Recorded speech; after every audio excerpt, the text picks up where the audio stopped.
18,000 মাখলুকাত কথাটা ভুল। শুধু 18,000 অসংখ্য মাখলুকাত। কিছু কিছু কথা আমার দেশে প্রচলিত আছে, যেরকম আমার রাসূলকে সৃষ্টি না করে আল্লাহ কোনো কিছু সৃষ্টি করতেন, কথাটা কিন্তু রাইট। হ্যাঁ, আল্লাহ পাক আমার রাসূলকে সম্মান দিয়েছেন, মর্যাদা দিয়েছেন, ওমা আরসালনাকা ইল্লা রাহমাতাল লিল আলামিন। গোটা জগৎবাসীর জন্য আমার রাসূলকে আল্লাহ পাক রহমত করে পাঠিয়েছেন, এটা সত্য। কিন্তু তাকে না সৃষ্টি করলে কোনো কিছুই সৃষ্টি করতেনই না, এটা আবার অতি বাড়াবাড়ি কথা। 18,000 মাখলুকাত, এটাও কোন সহি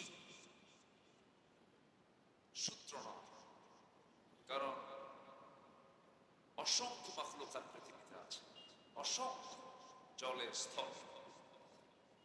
এই অসংখ্য মাখলুকের মাঝে আল্লাহ তাআলা মানুষকে বিশেষ একটি মর্যাদা দিয়েছেন, জন্ম কোন সৃষ্টিকে দেওয়া হয়নি।